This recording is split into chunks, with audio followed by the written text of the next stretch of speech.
show, the Leadership Roundtable, a show that builds leadership capacity for startups and MSMEs. And on the show today, we have a very, very interesting guest. He is what you call a social entrepreneur because he has deployed a company called Global Analytics to do a huge job in bringing innovations and solutions to both the public and the private sector.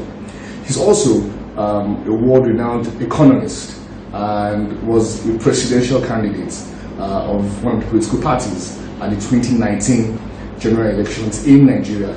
A man of many awards. Mr. Tope Fasua hails from Ondo State, Nigeria. Welcome to the show, sir. Thank you very much. Good to be here. Thanks for inviting me. All right, now let me shoot out straight because yes, we're going to take this from the government angle of what government needs to do to create an enabling environment for small businesses.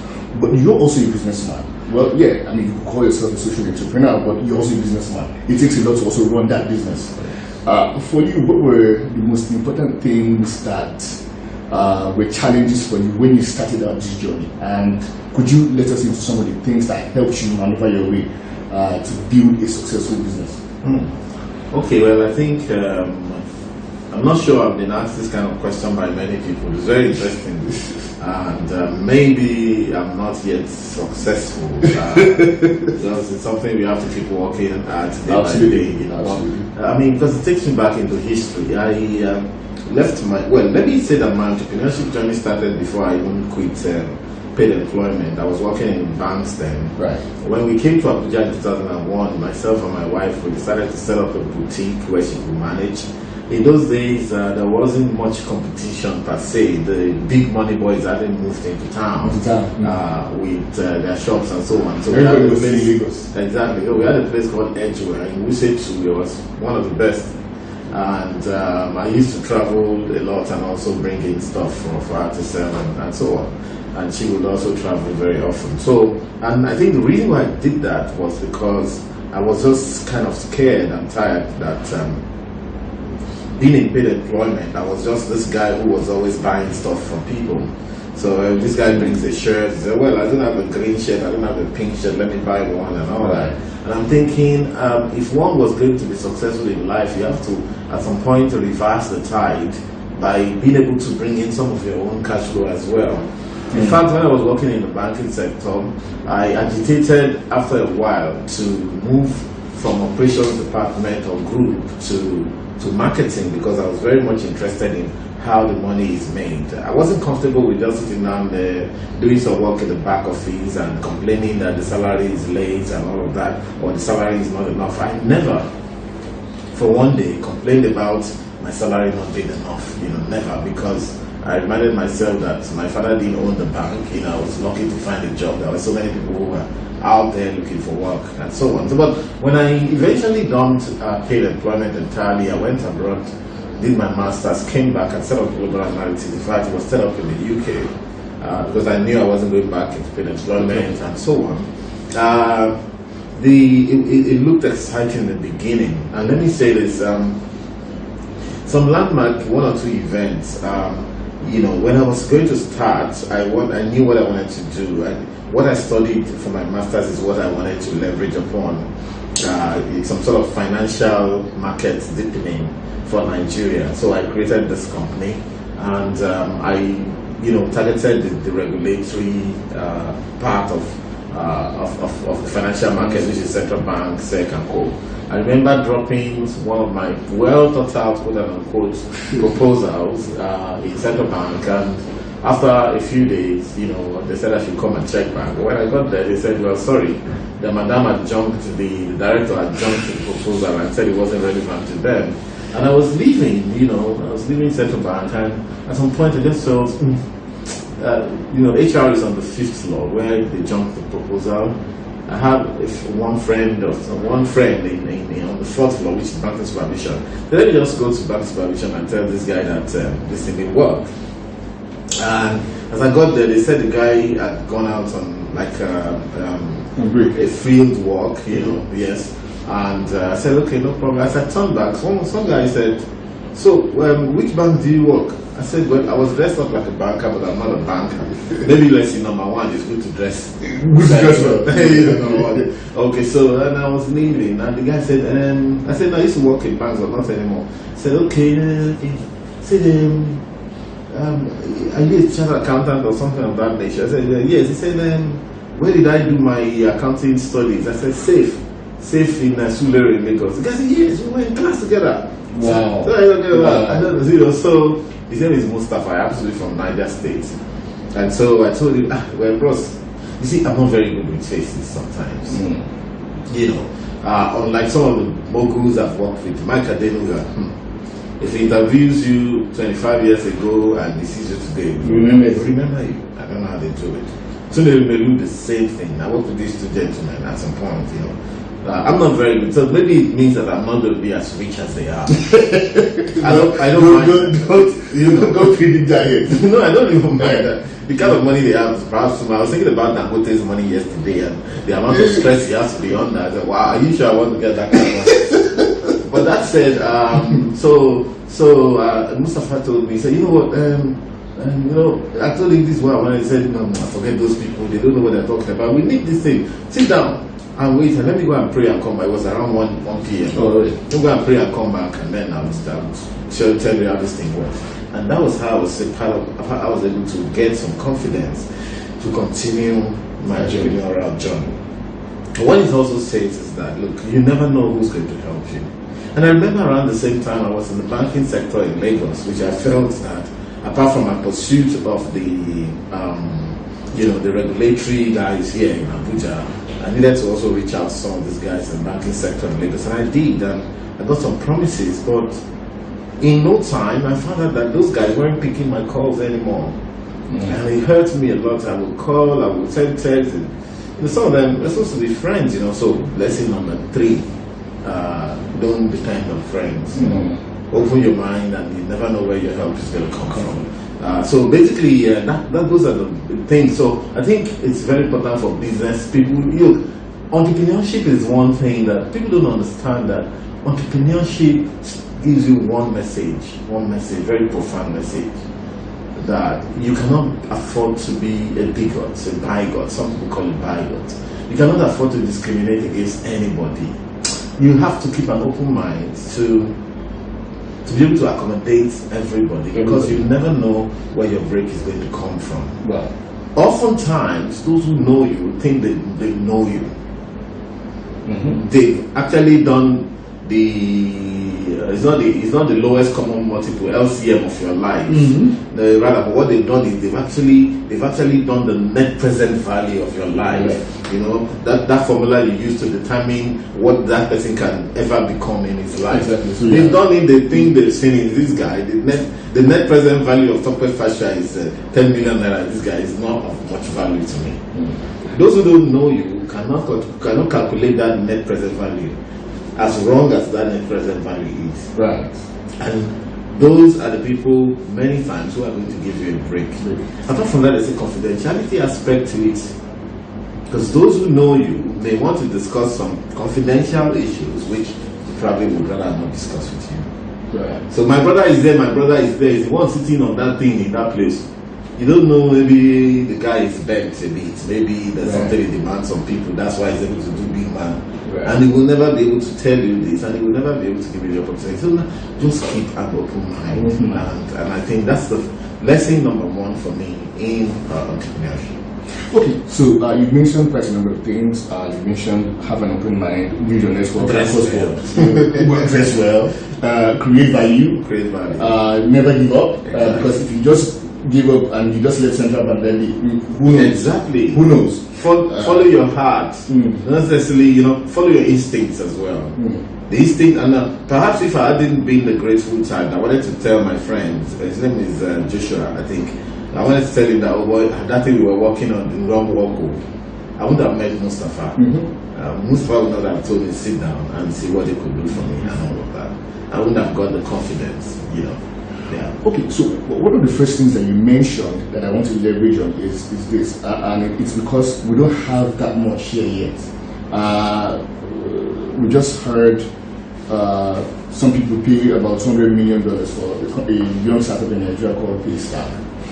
Creating value. Most of the time, when you talk about small businesses, they sell hair extension, they sell clothes, they sell all. I mean, but in terms of I know that you may say government has not really created an ecosystem for ideas to develop. We'll come to that later.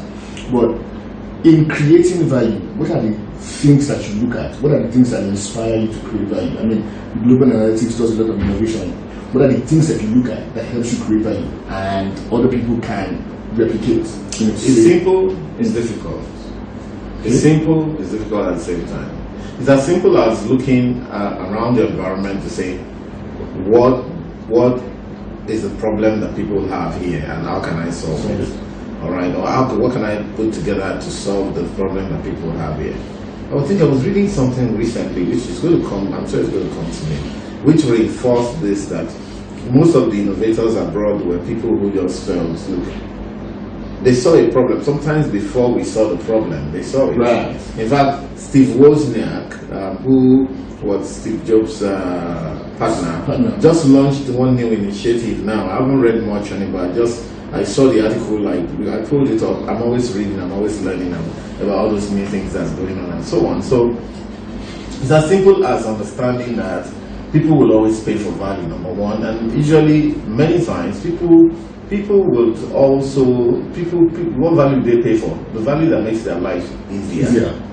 So people pay for convenience, for comfort. So what does Paystack do? It's a payment system, makes you able to send payments quicker. Okay, yes. I was discussing with someone recently, their company in Port Harcourt is working on an app, and I was interrogating, okay, what does that app do? It kinds of, yes, it allows you to collect your money, your payment, without releasing your account number in case you don't want to. So maybe there are people who feel like they want to get paid, they don't want their account number to be all over the place. You can create an account number in a jiffy, that's going to link to your real account, but that person doesn't have to know solutions. So, and I say that Nigeria is a place where we have most of the problem. That's what I preach to youth, that okay, fine, you can protest, you can do all these things, but you understand that, look, Nigeria is an open system where some people, there's some people who make so much money in this country, they wish the money will stop coming, but they just can't help it because of the things that they've set up and they're receiving. So it's already there. Like these boys in Paystack, $200 million for two young boys, who came together and did stuff, Some said it was even underpriced, that they could make a lot more money and all that, but it doesn't matter. But like I said, it's not about creating value. So I look at what solutions one can bring. When you immerse yourself into that solution and you have passion for the things that you're doing, or for what it is you're doing, that's what keeps you going. It doesn't have to make sense, it doesn't have to make money in the beginning, but you keep going until you begin to get results. So it's very, very important for you to want to. So understand that people want comfort as much as possible. Don't believe that everything has been done. Who am I to be able to? Who am I to cause a change to world systems that I've already set? The reason why you see people like Zuckerberg and all those young people, all these guys, what does Zuckerberg do? What is Facebook? Create a platform to socialize. This is socialize. White people, do they socialize? They don't. It's we that socialize the more. Communal lifestyle. We live exactly. So I wonder, why wasn't it the black man to create Facebook? Yeah. Knowing for a fact that we're the ones that want to keep in touch with our mates when we leave university or secondary school and know what this guy did, alpha, oh boy, alpha, always greeting each other. Right. And then look at it, 2.5 billion people use that platform today. So these young people in the developed countries, especially in the United States and of late China, the other time I wrote an article, I've written so many articles, but I wrote an article where I collected... That's why you were here to give your break. Well, I wrote an article where I listed the the top 20 young billionaires in the world, and there aren't so many of them from Europe. Most of them were Americans.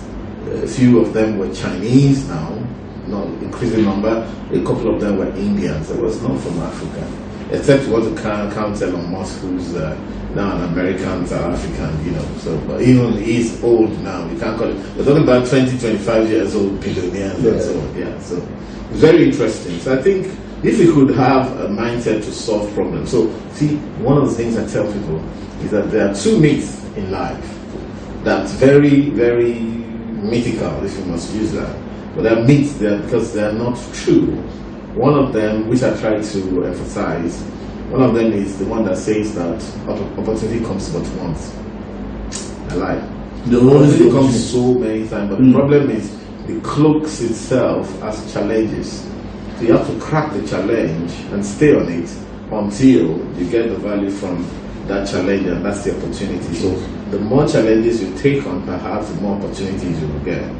The second one is the one that says that women are the weaker sex.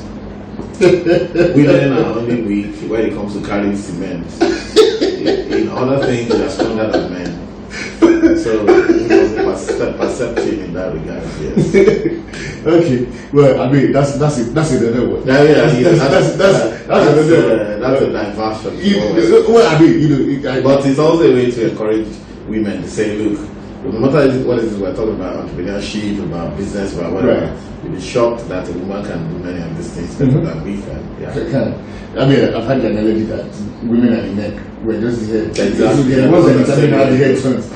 So it's now Africa has a lot of world-class economists, yourself, Ngozi Okonjo-Iweala.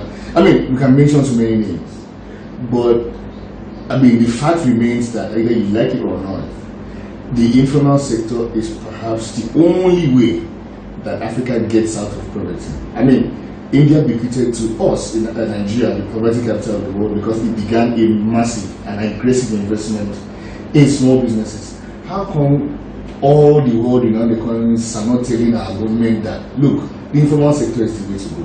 Well, okay, now let me make a correction there. So the informal sector is what it is. It's informal. It's called informal because it's undocumented. Right.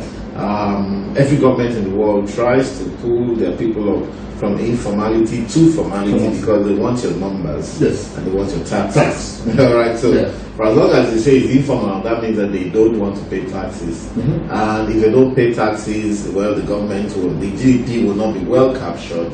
The economy will not grow the way it should go, and all of that. So, but there's a way to also look at it that look, the fact that our people take initiatives, whether look, there's been a lot of work they've done on ease of doing business, making it easier to register companies and that. But an average Nigerian who wants to do business just wants to do business. Sometimes, and I've just completed a PhD study on this really.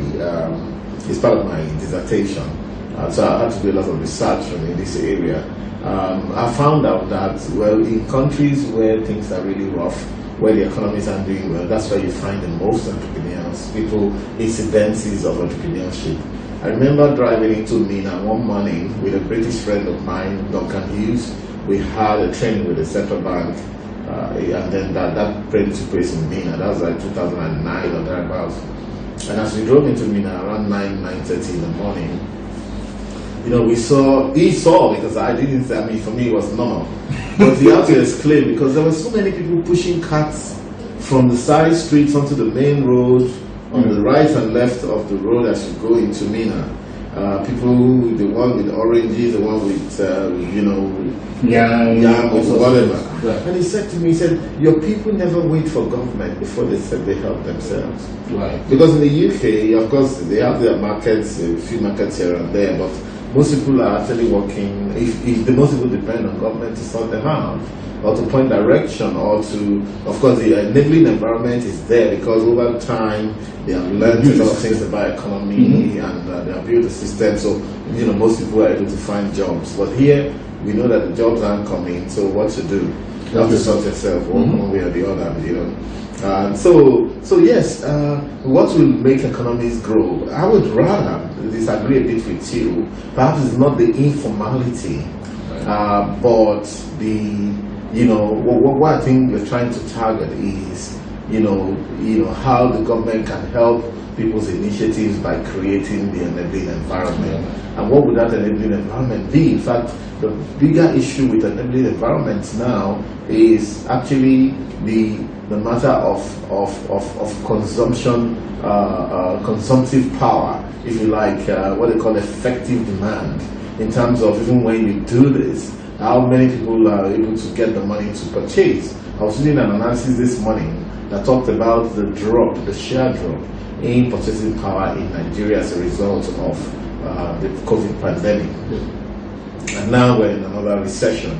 I was doing an analysis about Keynesianism, and some guy wrote, I was saying, of course, trying to convince government to do what government is actually already doing by actually putting money in people's pockets and so on to reflate the economy. The truth is that every economy in the world now has no choice but to go back to Keynesianism to find ways of rebooting the economy or reflating the economy by putting money in people's pockets. And that's why you see Nigerian government is doing a lot, must be said, right now. Though of course they've made their mistakes in the past, they're still making a few now, but they have no choice now. Then you talk about, right now they're talking about Nigeria Youth Investment Fund, NYF, they're giving loans, talking about the AXMEs, agriculture, SME, the central bank is pushing out a lot of money, agri fund, and all sorts of things, you know. So they have no choice, really, you know. So, however, I also worry because according to Smedan, Nigeria has about 43 million MSME companies. I looked at the analysis the other day, and 99% of them were actually micro enterprises. Okay, only about 4,000 of them could be tagged as small. Small being maybe you're doing anything a turnover of 25 million to about 500 million. That's small.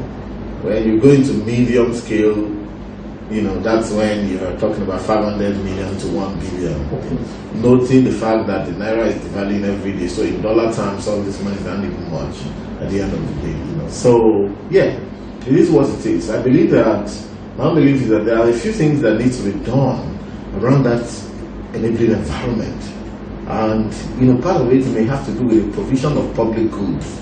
Okay, we'll come to that. Public goods. We'll That's come to to that. make life easier for you. We'll come to that. But one thing I wanted to point out is that don't you think that the reason why most businesses want to remain informal, as you put it, is that they're already paying some sort of tax. Yeah.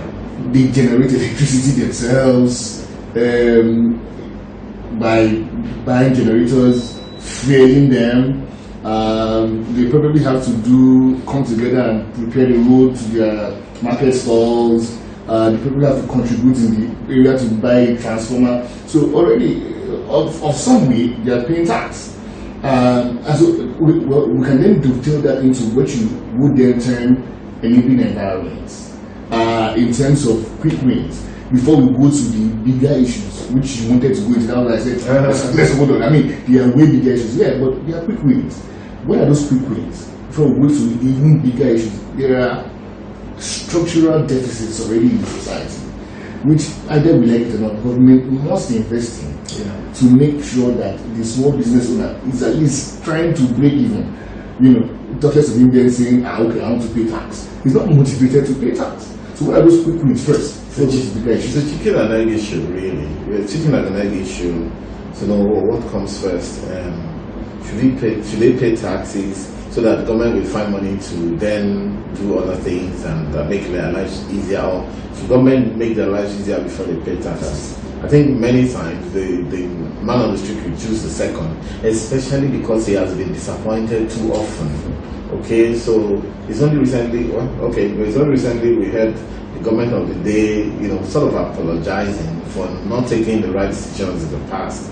5 years, you know, say, oh, I remember seeing the Minister of Finance saying on Arise TV, you know, they're sorry, they weren't buying local in government and so on. Now they will now continue to buy local, you know. So, and these are the kind of things. So if government itself is not supporting local entrepreneurs with the funds and the taxes, and you're using that to buy foreign things, how do you then get them to pay taxes? One of the best ways of getting people to pay taxes is to let them know, to let them see how it comes back to them. You know, to let them see how it comes back to them, to let them see that clearly this is your money, you know. In fact, there's a lot of misinformation and miseducation around taxes. People sort of think that taxes are levied on your turnover. Okay, so there are two things. So they think that taxes are levied on turnover. No, taxes are levied on profit. So these very smart guys, very educated people, all these directors in different places, they know that there are things that they do. They take money out, and what is left as profit is so small that by the time you are taxing it, they are willingly giving, and then they can go to the world and say, yeah, I pay my taxes. You know, so even whether here in Nigeria or abroad, that is how it happens. The second thing now is that because of the breakdown of trust, government now constitutes itself into hooligans and thugs by harassing small businesses. So you see, local government charge is there, this one, the signpost, whatever, you know, and then you go to people's shops and you lock it up. You take mobile policemen to lock it up. When you lock it up, the person is not selling. When you don't sell, what happens? When you get to get the money. So there's that chicken and egg thing that keeps playing out, which of course is the fault is back to government to be able to rethink, you know, their stance on these issues, and they also should understand that what affects people in one area will also affect them in the other area. So if federal government through the FRS is trying to be reasonable, but the state government through the state inland revenue is not reasonable, or the local governments are running amok, or there are different agencies harassing the people, everything that fails. The person just gets it into their head that, look, this government wants to kill my business, and I'm not let them kill my business.